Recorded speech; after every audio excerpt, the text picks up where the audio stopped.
Ainsi ai-je connu et aimé Marcel Roudloff.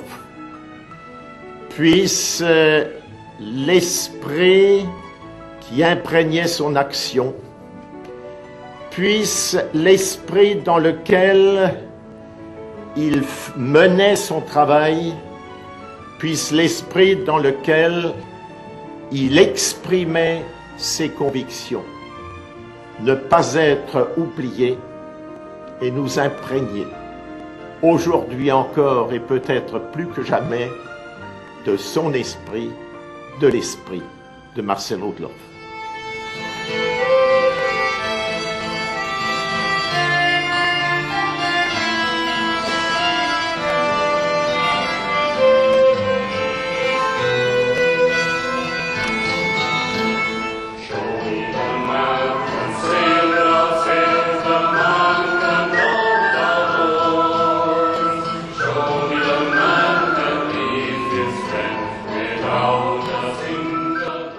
Pour la première fois depuis que ce prix existe, il aura été attribué sans l'intervention de Pierre Flimelin, qui avait accepté de présider le jury avec la très grande autorité et le jugement pertinent que nous lui connaissions. Malheureusement, depuis la dernière cérémonie, où la maladie l'avait déjà empêché d'être avec nous, le président nous a également quittés. Tout en saluant sa mémoire et en lui rendant hommage pour le sérieux avec lequel il remplissait cette fonction, je pense pouvoir dire que Pierre Flimelin aurait approuvé sans réserve le choix pour 2001 du jury que préside désormais notre ami le professeur Jean-Marc Bischoff, qui a bien voulu accepter de prendre la suite. En effet, lors des délibérations des années précédentes, Pierre Flimelin avait indiqué à plusieurs reprises combien il lui paraissait important que notre prix vienne un jour couronner les efforts en faveur de la paix en Irlande. C'est ainsi que son choix s'est arrêté sur un groupement œuvrant dans le domaine éducatif de part et d'autre de deux frontières. Une frontière géographique entre l'Irlande du Nord et l'Irlande du Sud, une frontière communautaire entre protestants et catholiques.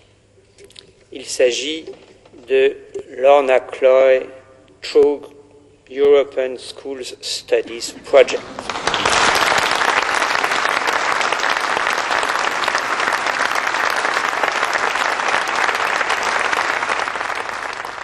On behalf of the whole community. Au nom de toute la communauté d'Errigal True, située du côté sud de la rivière Blackwater, et en association et en amitié avec la communauté d'Auchnacoil du côté nord, nous vous exprimons notre reconnaissance de nous attribuer le prix de la tolérance Marcel Roudloff. Marcel Roudloff. You have blessed us by awarding us this gift. C'est un honneur extraordinaire. Nous avons eu beaucoup d'honneurs au cours des dernières années, mais je crois que c'est vraiment le plus grand honneur que nous recevons aujourd'hui. This is the highest honor and I thank you for it.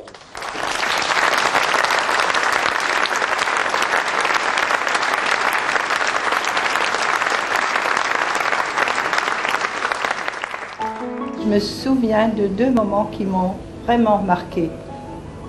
C'était lors d'une conférence de la municipalité, c'est-à-dire où le maire réunit les adjoints, les vice-présidents strasbourgeois, et la réunion était présidée par M. Flimelin. Et je m'opposais, en tant qu'adjointe au maire, à un projet de M. Flimelin d'implanter des pavillons avec des familles en difficulté à Cronenbourg Cité, où il y avait déjà beaucoup de problèmes. Monsieur Flimelin n'aimait pas du tout qu'on s'oppose à un de ces projets, et il m'a un peu malmenée à tel point que j'ai quitté la salle parce que je pensais que je ne méritais pas cela en ayant les larmes aux yeux. Marcel l'a vu. Il a couru après moi, il m'a pris dans ses bras, il a dit « Yvonne, venez, revenez, il faut pardonner ». Et ça m'a vraiment beaucoup touchée, je pense, sinon je ne serais jamais retournée dans cette salle. Il a calmé le jeu et c'était ça Marcel. Je me souviens d'une conversation que j'ai eue avec lui quelques semaines après son échec, où il me disait « Tu sais, en politique, ce qui compte, ce sont les images. Et les images, elle se développe dans un sens ou dans un autre de façon tout à fait imprévisible et selon des lois qu'on ne connaît pas bien. Et me disait par exemple, dans les 6 derniers mois avant l'échéance de 89, je pouvais prendre toutes les initiatives que je voulais, je pouvais essayer de corriger l'image qui avait été dégradée d'une certaine manière. Cela m'enfonçait encore davantage. Et vous, enfin il parlait surtout de Catherine Trautmann, vous pouviez raconter toutes les conneries que vous vouliez, ça vous faisait encore monter davantage.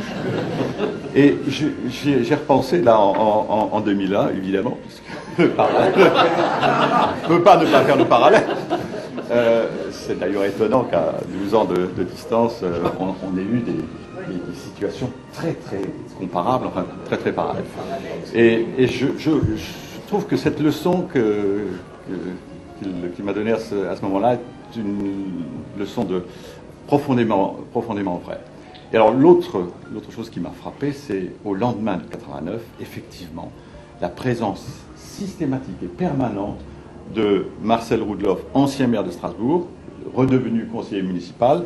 Et c'est vrai que Catherine, à certains moments, faisait semblant de ne pas le voir et elle ne disait même pas monsieur le sénateur, elle disait monsieur le conseiller, vous avez la parole après avoir donné la parole aux uns et aux autres. Bien, enfin, et c'est vrai que ça, là aussi, ça revient aujourd'hui. Donc moi, j'ai une très profonde admiration pour Marcel. C'est quelqu'un qui m'a beaucoup apporté. Je ne suis pas dans la même famille politique encore que... mais... Il n'y a pas de journaliste dans la maison. Ça va encore me faire des ennuis, ça. Il m'a beaucoup marqué parce que, par son humanité, par tout ce qu'il avait au fond de lui-même et qui irradiait.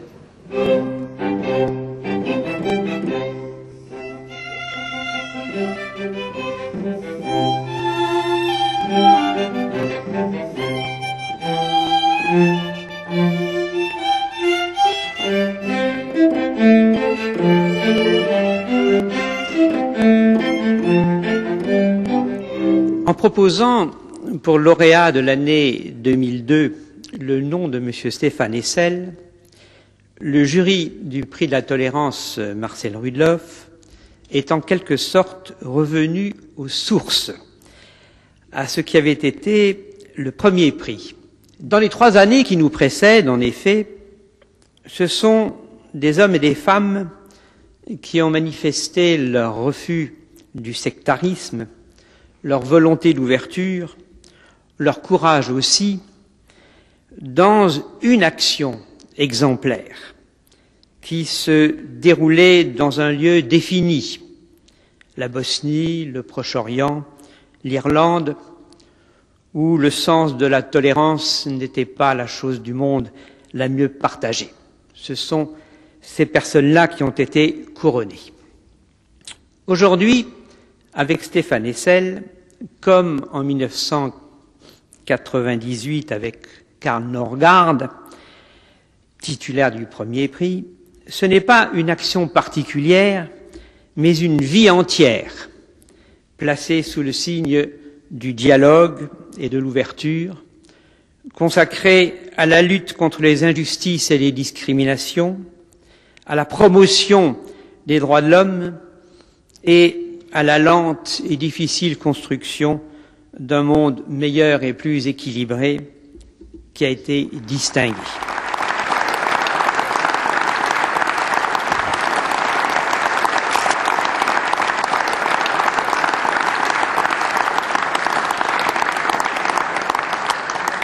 C'est la consécration de cette longue vie qui me vaut la grande gentillesse et l'indulgence dont vous avez fait preuve en me prenant comme lauréat de ce prix. Car ce siècle qui vient seulement de commencer, il sera